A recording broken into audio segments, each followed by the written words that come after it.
Hello dear friends, आज हम Atulyam infinite mathematics classes की तरफ से मैजिक डिवीजन का केस थर्ड आपके लिए लेकर आए हैं। मैजिक डिवीजन का जो केस थर्ड है वो यह है अगर डिविजन के लास्ट के डिजिट 1 हो। इससे पहले मैं आपको केस फर्स्ट और केस सेकंड पहले ही आपको 2 वीडियो में समझा चुका हूँ। केस फर्स्ट में मैंने आपको समझाया था कि अगर डिविजन के लास्ट के डिजिट 9 हो तो उस केस में आप डिवाइड कुछ ही सेकंड में अप टू 8 या 10 या 12 डेसिमल तक कैसे करेंगे। दूसरे केस में मैंने आपको समझाया था कि अगर डिवीजन के लास्ट की डिजिट 8 है तो उस केस में आप कुछ ही सेकंड में डिवाइड कैसे करेंगे। और अब तीसरा केस हम लेकर के आपके लिए लेकर आए हैं। इसमें केस थर्ड में डिवीजन के लास्ट की डिजिट 1 होगी। अगर डिवीजन के लास्ट की डिजिट 1 है तो उस केस में आप डिवाइड अप टू 8 या 10 डेसिमल तक अगर आपको आंसर निकालना है एक इजी मेथड से कुछ ही सेकंड में, यानी कि जो काम आप 4 या 5 मिनट में करेंगे या 3 या 4 मिनट में करेंगे, अगर आपकी कैलकुलेशन अच्छी भी है तो वो काम आप 1 मिनट से भी कम में कर लेंगे, यानी कि कुछ ही सेकंड में आप उसको कर सकते हैं। तो केस थर्ड में आप ध्यान से देखेंगे कि जो दोनों एग्जाम्पल मैंने यहाँ पर लिए हैं उन दोनों ही एग्जाम्पल में डिवीजन के लास्ट की डिजिट 1 है। मैंने 1 को यहाँ पर सर्किल भी किया हुआ है। तो आपको ध्यान ये रखना है कि जब लास्ट की डिजिट 9 है तो कैसे डिवाइड करना है, मैंने पहली वीडियो में आपको समझाया था। अगर लास्ट की डिजिट 8 है तो दूसरी वीडियो में ये समझाया था तब कैसे डिवाइड करना है। और ये तीसरी वीडियो है इस मैजिक डिवीजन का, यानी कि केस थर्ड, अगर लास्ट की डिजिट 1 है तो हम कैसे डिवाइड करेंगे। अगर आपको ये भी समझना है आगे कि अगर लास्ट की डिजिट 2 है तो हम कैसे डिवाइड करेंगे कुछ ही सेकंड में, तो हमारे इस चैनल्स को लाइक कर लें, सब्सक्राइब कर लें। और तो कोई तरीका है नहीं सीखने का, क्योंकि जो वैदिक मैट्रिक में डाल रहा हूँ आपको कहीं भी नहीं मिलेगी। एक्चुअल में 61 से अगर आपको 7 को डिवाइड करना है तो सबसे पहले आपको एक ऑक्सिलरी फ्रैक्शन फाइंड आउट करना होगा। शॉर्ट में मैं ऑक्सिलरी फ्रैक्शन को लिख सकता हूँ AF। ऑक्सिलरी फ्रैक्शन निकालने के लिए इस केस में, यानी कि थर्ड केस में, आप न्यूमैरेटर और डेनोमिनेटर दोनों में से 1 को माइनस कर दोगे तो आंसर आ जाएगा 6/60।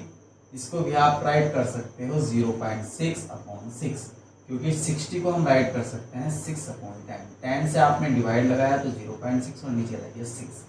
अब आपको डिवाइड कैसे करना है इस केस में। एक्चुअली में डिवाइड आप 61 से 7 को ही कर रहे हो, लेकिन ये जो तरीका मैं आपको बता रहा हूँ वैदिक मैट्रिक का, ये टेक्निक मैं आपको बता रहा हूँ, ये चीज़ों को इतना आसान कर देगा कि आपको ऑब्जर्वेशन से मतलब डायरेक्टली ही आंसर आप राइट करेंगे। कैसे करेंगे जी, सबसे पहले 6 से 0.6 को डिवाइड करोगे तो 0 पॉइंट आएगा। 6 से 6 को डिवाइड करेंगे 6 1 जा 6, तो यहाँ आपने क्वेश्चन राइट कर दिया। ठीक, इसके बाद में आप रिमाइंडर को यहाँ नीचे राइट कर लेंगे, रिमाइंडर यहाँ आ जाएगा 0। अब इस क्वेश्चन को 9 में से माइनस कर देंगे। 9 - 1 इज 8। 9 - 1 इज 8। अब आपका जो ग्रॉस डिवाइडेंड है, यानी कि जो नया डिवाइडेंड बन करके आया है, जिसको आपको डिवाइड लगाना है 6 से, वो आया है 0 और 8 को मिला करके कितना बनेगा, फाइनली 8 बनेगा। 6 से 8 को डिवाइड करेंगे, 6 1 जा 6, थोड़ा आगे लिख देता हूँ, 6 1 जा 6। रिमाइंडर आपका 2 आया है निकल करके। इस डिजिट को 9 में से माइनस करेंगे। 9 - 1 इज 8। अभी जो ग्रॉस डिवाइडेंड बन गया है आपका, वो बन गया है 28। इस रिमाइंडर को और इस, यानी कि 9 में से माइनस करके जो आप क्वेश्चन यहाँ राइट कर रहे हो, इसको मिला करके जो ग्रॉस डिवाइडेंड बना है वो बना है 28। यानी कि ऐसे ऐसे ले सकते हैं आप 08 और ये बन गया आपका 28। 6 से आप 28 को डिवाइड लगाओगे तो 6 का टेबल 28 में 6 4 जा 24। Reminder is 4। रिमाइंडर को यहाँ नीचे राइट कर लो। 9 में से 4 को माइनस करोगे, यहाँ लिख दोगे 5, तो ग्रॉस डिवाइडेंड बन जाएगा 45। नीचे का ये 4 और ऊपर का ये 5, डॉट लगा देता हूँ, 45 बन गया। 6 का टेबल 45 में 6 7 जा 42, 6 7 जा 42।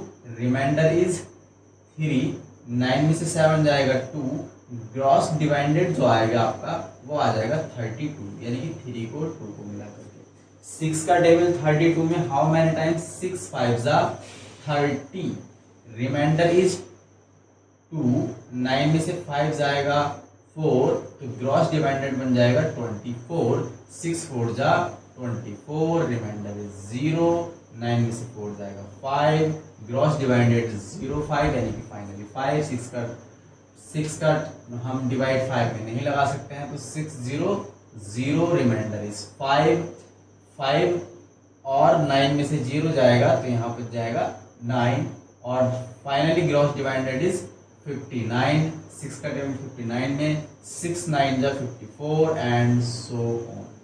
अब आप देख सकते हैं बच्चों कि मैंने एक्चुअली में 7 को 61 से डिवाइड लगा दिया, और कितने डेसिमल तक लगा दिया है आप देख सकते हैं, 0 1 1 4 7 5 4 0 9 एंड सो ऑन। अगर आप इतने डेसिमल तक कन्वेंशनल मेथड से इस क्वेश्चन को करते हो तो कम से कम आपको 3 से 4 मिनट लगेंगे, लेकिन मैंने एक ही मिनट के अंदर अंदर आपको करके दिखाया, कुछ ही सेकंड में।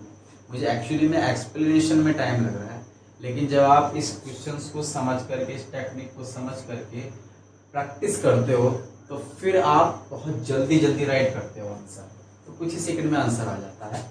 अभी दूसरे एग्जाम्पल को समझते हैं और अच्छे से समझने के लिए एक एग्जाम्पल को और समझ लीजिएगा। सबसे पहले हम ऑक्सिलरी फ्रैक्शन फाइंड आउट करते हैं। ऑक्सिलरी फ्रैक्शन फाइंड आउट करने का तरीका ये होता है कि आप न्यूमैरेटर में से भी 1 माइनस कर दोगे और डेनोमिनेटर में से भी 1 माइनस कर दोगे। 16 में से 1 जाएगा तो यहाँ बन जाएगा आपका 15 और यहाँ बन जाएगा आपका 30।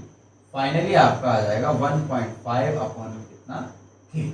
अब आपको फाइनली 3 से 1.5 को डिवाइड लगाना है, इसी तरीके से जिस तरीके से मैंने पहले एग्जाम्पल लगाया था।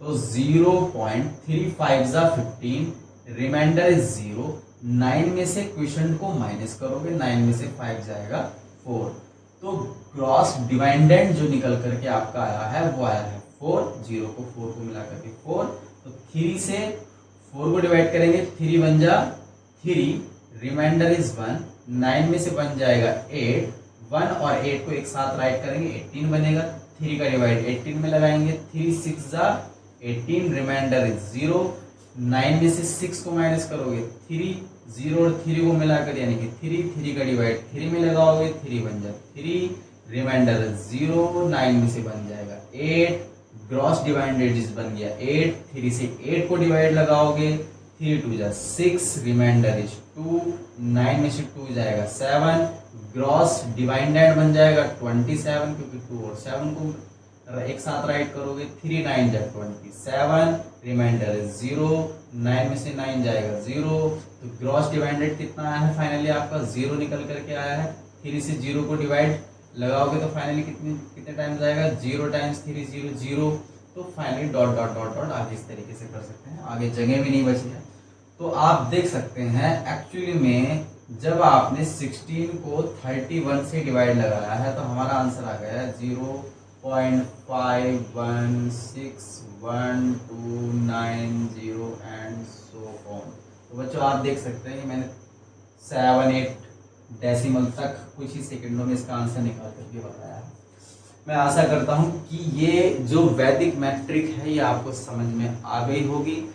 समझने का तरीका ये होता है कि जब आप ये वैदिक मैट्रिक सीख रहे हो तो पहले इन 2 एग्जाम्पल को करके देखें, कुछ एग्जाम्पल अपने तरफ से लेकर के देखें, पेन और कॉपी आपके हाथ में होनी चाहिए जब आप ये वीडियोस को देख रहे हो, तो तभी आपको ये पता चल पाएगा एक्चुअली में हो क्या रहा है, वैदिक मैट्रिक में हो क्या रहा है, मतलब कैसे हो रहा है। एक्चुअली में 1-2 दिन में करके आप पैटर्न माइंड में सेव नहीं हो पाएगा। जब बार बार प्रैक्टिस करते हैं तो माइंड में एक पैटर्न बन जाता है, हर चीज़ का एक पैटर्न बनता है माइंड में, और वो उस तरीके से प्रोसेस करने लगता है। और जितनी बार आप उस पैटर्न को रिपीट करते हो तो वो पैटर्न बहुत फास्ट चलने लगता है फिर माइंड में, इस तरीके से आपकी कैलकुलेशन भी फास्ट हो जाती है।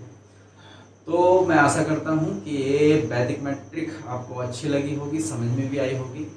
अगर आपको अभी भी कोई प्रॉब्लम है समझने में तो आप कमेंट्स बॉक्स में लिखें और हमारे इस चैनल्स को लाइक करें, सब्सक्राइब करें और अगली वीडियो में हम आपको समझाएंगे इसका केस 4, यानी कि अगर लास्ट की डिजिट 2 है तो उस केस में हम कैसे डिवाइड करेंगे कुछ ही सेकंड में। थैंक यू, हंसते रहिए, मुस्कुराते रहिए और इसी तरीके से एंजॉय करते रहिए।